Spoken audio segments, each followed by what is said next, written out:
1983년 2월 25일에 일어난 영화보다 더 영화 같은 실화. 제1비행사단 책임장교 이웅평 대위의 탈북 과정을 제가 실감나게 전해드리겠습니다. 영화 탑건 매버릭 보셨죠? 네. 한국의 탐 크루즈 송승호 기자님을 모시겠습니다.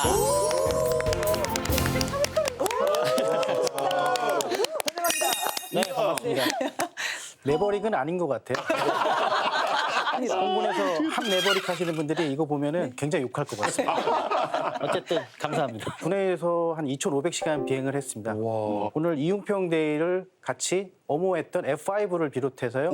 현재 블랙 이글 팀 아시죠? 에어쇼 팀에서 운영하고 있는 T-50 계열의 항공기들을 주력으로 타고 미남으로 이직을 하게 되었죠.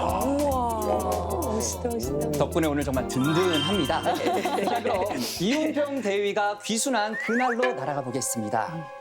지금 보시는 이곳이 평안남도에 있는 개천 비행장입니다.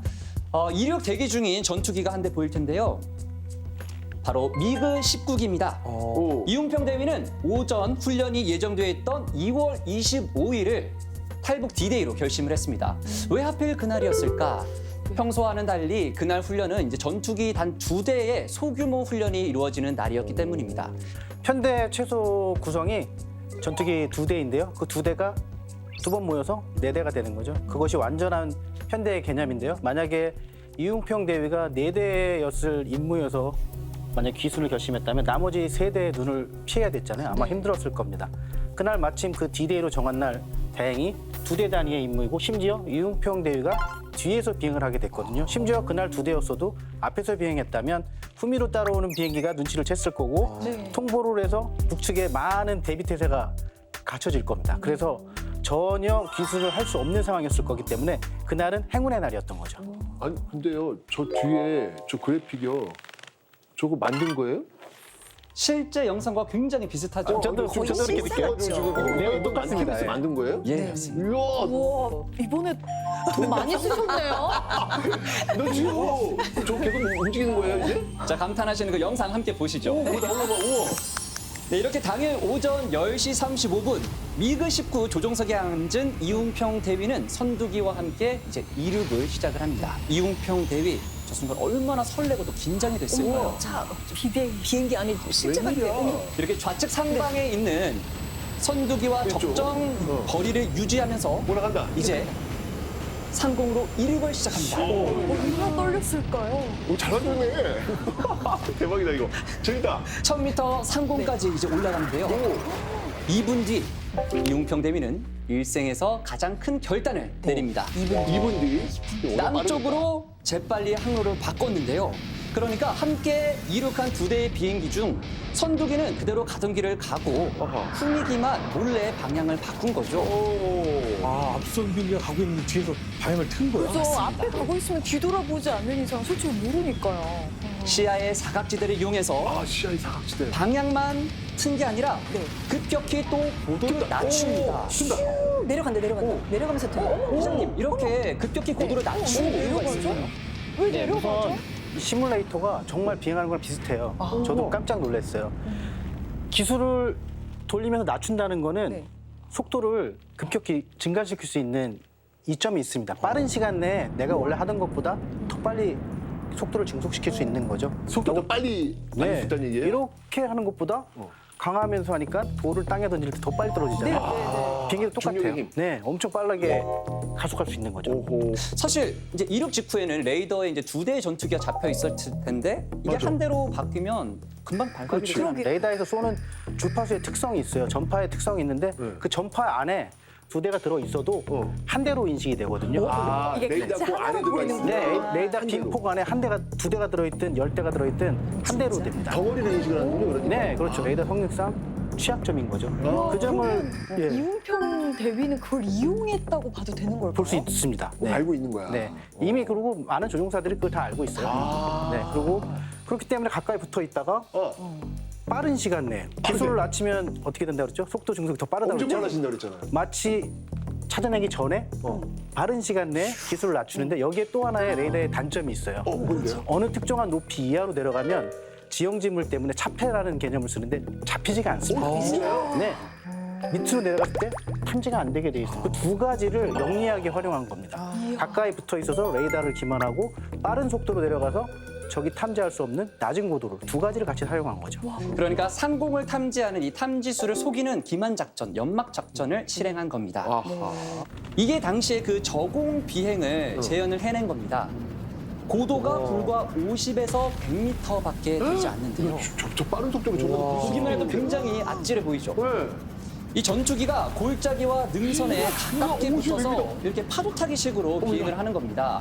일종의 고개 비행 수준입니다. 아니 이거 이번에 영화 그거 같아요. 탑건에서 막 계곡을 막 맞아요. 퀴즈 다니잖아요. 그러니까 계곡이 틀어지는 곳에서는 그 사이로 이렇게 틀어지면서 계속해서 이 고개 비행을 하잖아요. 아니 근데 기장님 저게 50에서 100m의 저 빠른 속도인데 저 너무 위험한 거 아니에요? 네, 위험하죠. 부딪힐 것 같은데. 제가 보기에는 지금 이 그림은 그 모습은 잘 담아냈는데 속도감은 주변에 지나가는 느낌은 이거보다 한 4-5배 사실 더 빨라요. 빨라야 돼요.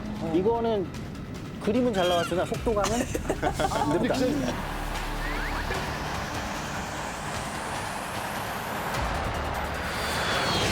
저런 훈련을 해보신 적은 있어요? 네, 많이 해봤습니다. 진짜. 공군에서는 기본적으로 고고도 침투 훈련, 저고도 침투 훈련 두 가지를 다 해야 됩니다. 지금 사실 말이 쉽지 50m에서 네. 100m라고 하면은 우리가 흔히 볼 수 있는 30층짜리 아파트가 100m 정도 되는 거예요.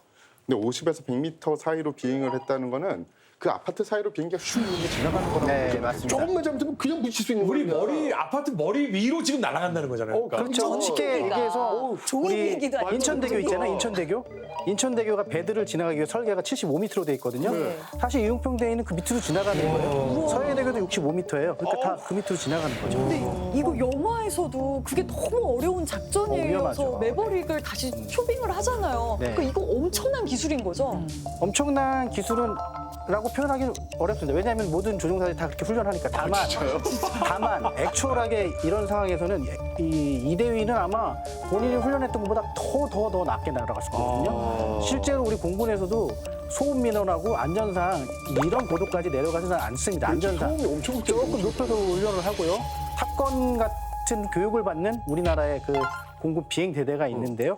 그곳에서는 실제같이 이와 같이 훈련을 합니다. 어마어마한 거구나. 이 영상에서 이제 재현을 못하는 게 바로 그 체감 속도일 것 같은데 네네. 당시에 굉장히 빠른 속도로 날고 네. 있었을 것 같아요. 920km로 날랐어요. 음속의 대략 한 80% 부근으로 예상이 되고요. 우리 초속으로 따지면 260m 정도 돼요. 어떤 느낌일까요, 우리가? 100m 땅 하고 출발해서 한 5걸음 갔을 때 이웅평대위가 그 날았던 그 속도를 만약에 사람이 했다면 100m를 갔다가 왔다가 제 앞에 50m 있습니다. 그럼 얼마나 빨리죠? 말도 안 돼. 뭐 초능력자 같은 속도인 거죠. 그 정도 속도면은 이런 지물이 거의 안 보이지 그러니까, 내 말이 그 않나? 말이야. 그러니까 상상이 안 돼서. 지형기면 사실은 보입니다. 보이지만 보여요, 그게? 자기가 안전하게끔 계속 조종을 해야 되니까 많이 그 표현이 돼 있잖아요. 이웅평대가 내렸을 때 손발이 막 후들거리고 막 네. 그런데 사실은 VCR 보면은 되게 당당한 모습으로 네. 내리시거든요. 저는 그게 되게 의아했어요. 못 서 있었을 것 같아요. 저 같았으면. 네. 네. 그만큼 이제 위험한 비행이었다 말씀해 주셨는데 네. 만약에 이제 기장님께서 이웅평 대위와 같은 상황이었다면 어떻게 비슷한 전술은 아마 똑같이 썼을 겁니다. 왜냐하면은 답정로 뭐 이렇게 돼 있잖아요. 거의 정해져 있지 안전한 유리한 어떤 선택이었다고 생각이 드네요. 쭉 떨어져. 네네네. 강하면서 레이더의 범위를 벗어나는 아주 영리한 선택이었다고 봅니다. 지금 이웅평 대위의 위치를 한번 확인을 해볼게요. 개천 비행장에서 출발을 해서 동경 126도 10분 선상으로 쭉 직선으로 이제 남하를 하고 있는데 지금 대동강 지류를 지날 때쯤에 어떤 소리가 들립니다. 어떤 소리? 248.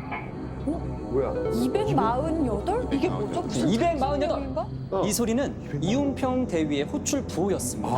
말씀하신 대로 248을 외친 사람은 바로 선두기를 몰던 편대장이었죠. 자신의 이제 비행기를 따라와야 할 이제 후미기가 보이지 않자 다급히 이제 호출을 했습니다. 혹시나 눈치를 챈 걸까? 뭐 나를 추격하고 있는 건가? 이제 별의별 생각이 다 들었겠죠. 그렇겠지. 네. 이웅평 대위는 숨을 가다듬고 이렇게 응답합니다. 어떻게?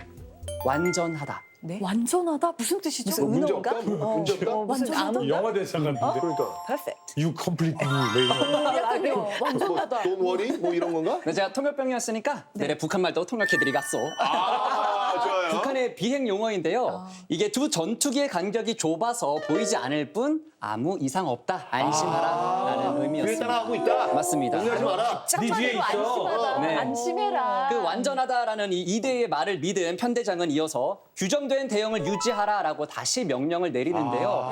하지만 여기에는 아무런 응답을 하지 않았습니다. 결국 이웅평 대위가 북한에 남긴 마지막 말은 완전하다였습니다. 완전하다.